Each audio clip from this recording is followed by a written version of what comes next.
So, one of my very favorite types of art to make is fall art. I love the colors that come out during this time of year. I love the different sort of color palettes you can make with all the warm tones you see out in nature. And so I thought it would be super fun. I recently did a piece on my Patreon. It was a little cute sort of children's book illustration of a mouse decorating for a little Halloween party, and I was just sort of on this Halloween fall art kick after that, and so I decided to just keep going and make a few little inky Halloween illustrations. This particular piece I'm working on right now is inspired by Bologna, Italy. So if you've seen some of my other videos, I have a couple little vlogs about Bologna and the Bologna Book Fair that happens there every year. Anyways, I love Bologna, Italy. It's got to be one of my favorite places in the world. And something that makes Bologna so cool to draw, paint, whatever, are these amazing covered sidewalks that they have just everywhere. You can walk around in the shade anywhere in Bologna because they have these just beautiful arched covered sidewalk covers. I don't know, what do you call those? Tunnels. And anyways, they're so beautiful. They're often like bright red and yellow. And anyways, I thought it would be kind of cool to try and make sort of a spooky version of that sidewalk situation.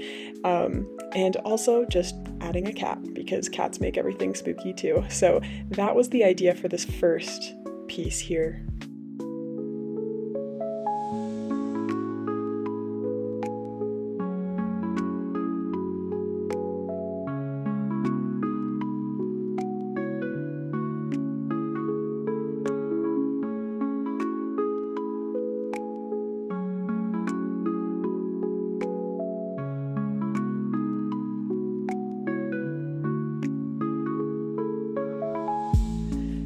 Now that I'm watching my process in time-lapse form, I am just obsessed with the way that ink will spread and bleed across the page, and it's just so beautiful to watch. And I actually wish, in hindsight, watching this back, that I sort of embraced that a little bit more. I feel like I was trying to control the ink a little bit too much. I was treating it a little bit more like gouache because that's what I use on a daily basis, and anyways, I sort of wish that I just was in ink mode instead of gouache mode as I was making this, but you know, you live and you learn. So next time I will keep that in mind and really try to just embrace the unpredictability of ink and water-based mediums in general. I feel the same exact way about watercolors. I feel like out of control and sort of just watching the piece happen rather than controlling every aspect of it. And anyways, it's a little bit scary when you're trying to make something that is for a client or has to turn out good, you know, because it's for some sort of commercial use. But I think it's good every once in a while to really just experiment with mediums. And so, yeah, I will definitely keep that in mind for next time.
For this next little Halloween study, I decided to use a little bit of masking fluid to make a full moon in the sky so I can just not worry about it and paint over it if I need to. I love using masking fluid. I hardly ever get to use it because I'm usually not using water-based mediums, but whenever I am using ink or watercolor or something, I love to whip it out. It's just such a fun effect, and peeling it off is so satisfying.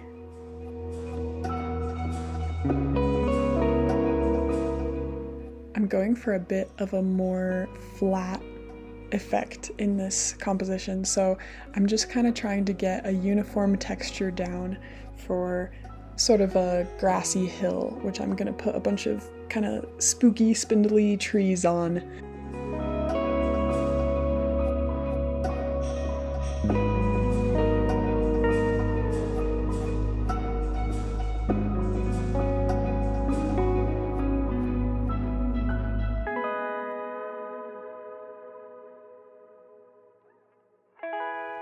Rather than kind of trying to let the ink sing, this one is more about making sort of a flat, almost folksy illustration, and yeah, just like use a lot of precision when making the branches of the trees and stuff like that. So this one was a lot of fun to make. I actually really like sort of detail work. I know it's kind of a pain to do little tiny brush strokes with a paintbrush. It's a little bit stressful sometimes, but I don't know, I actually really enjoy it.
It was at this point when I sort of started thinking to myself, you know what, it's time to stop with these branches. These are getting way too sort of tangly and it's hard to distinguish one tree from another.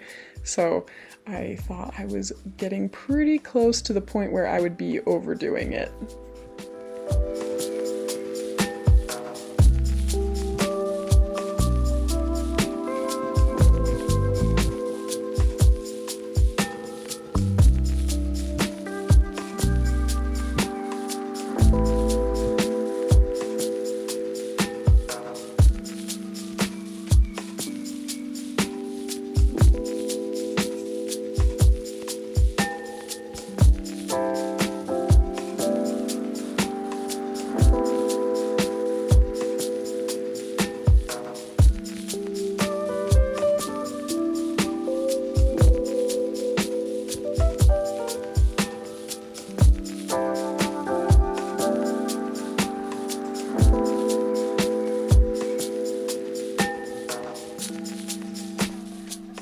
I, at the end, decided to go in digitally and add some cool shadows to the ground.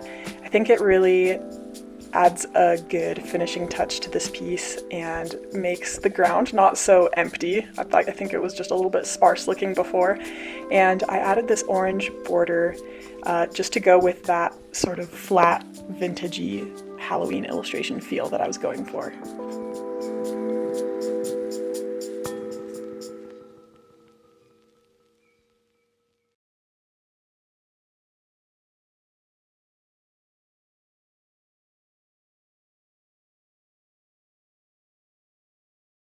All right, so this illustration, I've got some, I don't know, strong feelings about it. I debated whether or not I was gonna show it to you guys, but I just thought, I promised a sort of raw look into my art making process, and so I've got to stick with that. So I thought it would be fun to do sort of a black cat looking through some stained glass at you for this next piece. And I just I just fumbled so hard, you guys. It was not it was not the best piece I've ever done, and I think that is because I really just did not plan it at all. This was all very off the cuff, and I think for this composition in particular, I really needed to plan a lot better, and instead I really just went for it. And yeah, you can see that it doesn't turn out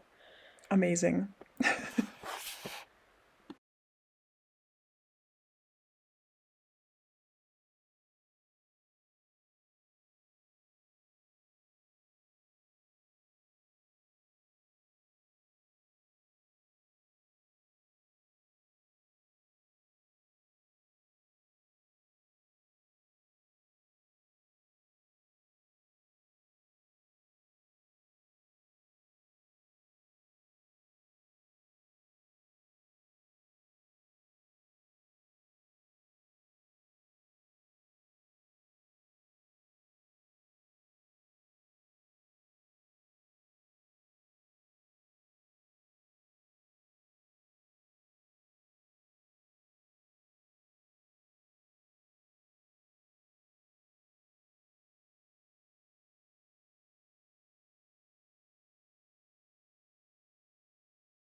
I was looking at pictures of Gothic churches for inspiration for this window and found some really, really cool Gothic church architecture. I was looking specifically at just sort of, I don't know, black and white photos of Gothic churches in the countryside. They seemed more American, the ones that I was looking at, rather than like European. So, anyways, I thought they were so interesting to look at. If you're ever looking for some interesting buildings to draw, Gothic churches are very, very cool.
When I was going in and painting the stained glass, I was really trying to pay attention to how the stained glass would interact with the cat, the black cat in the background. I really just don't think I did a good job. I didn't execute it very well. And the stained glass doesn't look great, the cat doesn't look great, like literally none of this I like. And so I don't know. I don't really know why I stuck with this piece. Maybe I thought there was something I could do to redeem it at the end. Usually when I go in digitally after, I'm a little bit just trying to save the piece, and so I did take this into Procreate afterwards and touch up some things, but I think in the end it was a little bit of a fail.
And now we get to my favorite piece of the day.